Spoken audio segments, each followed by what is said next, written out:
And let me now get to details of what exactly the IPL rules on foreign players are. Now, the rule that clearly states that up to 8 foreign players are allowed per squad. Pakistan players have been banned since 2008, but others have been allowed. And the BCCI has verified eligibility via cricket boards. So, no political or religious filters that are typically bidding.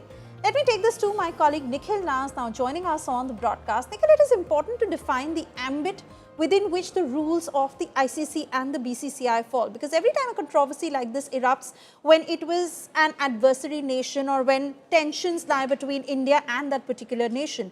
But the actual stakeholders who say that we are well within the rules of the ICCI and BCCI don't point fingers at us. Well, that's right, Suesha. I mean, there are two parts to this entire story. Let's first take a look at the rules, as you're just, talking about. I think whenever there has been a situation where, there has been an issue of national interest, the government has stepped in and put certain, rules in place even before the auction happens. And then, in that sense, franchises know which are the players that they can pick and which are the players that are a no-go. It has happened in the past. On this occasion, let's put the rules into place. On this occasion, there was no sort of advisory that was issued by the BCCI for the franchises. I must also tell you that in the past as well, whenever there has been some sort of an advisory, the franchises have followed it to the T. I'll give you an example of 2009, 2010, 2009. Pakistani players couldn't come after participating in the inaugural edition of 2008.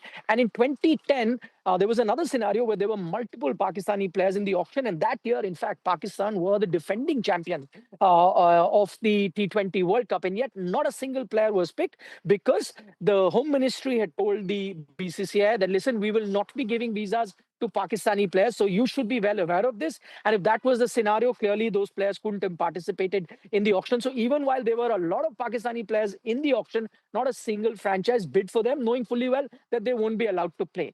We've also had a scenario in 2013 where the Tamil Nadu government under Chief Minister Jayalalitha made it very clear that Sri Lankan players are not welcome and they will not be playing in Chennai for any CSK game, whether the Sri Lankan player is part of the CSK franchise or any other franchise participating or playing against them, they will not be allowed to be participating. On that occasion as well, the franchises paid heed to it and all Sri Lankan players refrained from playing in Chennai. So, there has been precedent in the past when looking at the political scenario, players have stayed out or franchises have not picked. In this particular scenario, Bangladesh players were allowed in consultation with the BCCI. They were in the auction. So the franchises are well within their rights to be bidding for those players, and that is exactly what a team like KKR has done. Also, people must remember when you're targeting a Shah Rukh Khan, you have to keep few things in mind. One, Shah Rukh Khan does own the team. He does not take part in cricketing decision as to which is the player you need to select, which is the player